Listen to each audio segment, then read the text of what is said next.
Assalamualaikum warahmatullahi wabarakatuh. Alhamdulillahi rabbil alamin wal aqibatu lil muttaqin wala udwana illa 'alal zalimin. Saudara-saudaraku muslimin dan muslimat yang dimuliakan Allah Subhanahu wa taala. Judul ceramah kita pada malam kedua Ramadan ini adalah hakikat ibadah atau zatnya ibadah di bulan Ramadan. Allah Subhanahu wa taala menciptakan 3 macam kemuliaan. Waktu yang mulia, itulah bulan Ramadan. Tempat yang mulia, itulah Mekah dan Madinah. Manusia yang mulia, itulah Rasulullah sallallahu alaihi wasallam. 3 yang mulia ini tidak akan mungkin mulia dengan sendirinya kalau Allah Subhanahu wa taala tidak memuliakannya. Maka ini artinya bahwa zatnya kemuliaan itu, sumbernya kemuliaan itu adalah Allah Subhanahu wa taala.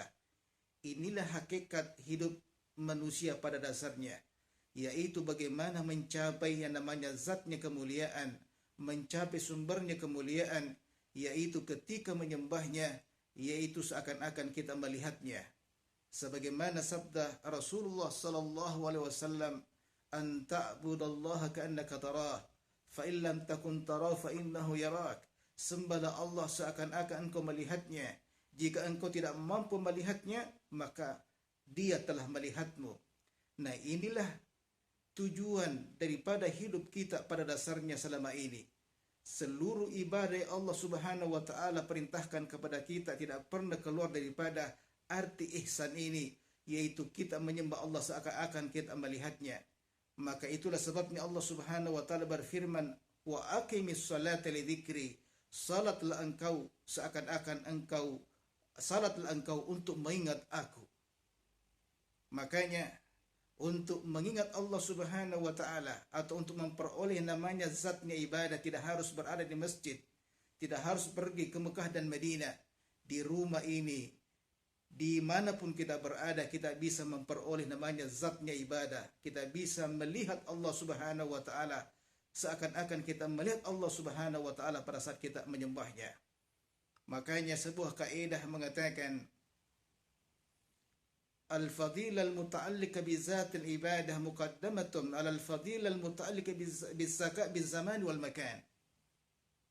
Zatnya ibadah kita harus utamakan daripada kemuliaan tempat dan waktu di mana kita beribadah. Makanya kalau saya beribadah di rumah, ini bisa lebih mulia di sisi Allah Subhanahu wa taala daripada saya salat di masjid. Kenapa? Karena ketika saya menyembah Allah Subhanahu wa taala di rumah, saya hadirkan Allah Subhanahu wa taala. Saya bisa mencapai kepada zatnya ibadah itu.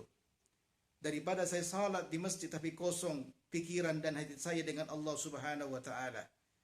Oleh sebab itu mari kita menggenggam dan mencari dan mengutamakan namanya zatnya ibadah daripada kita melihat tempat dan waktunya beribadah.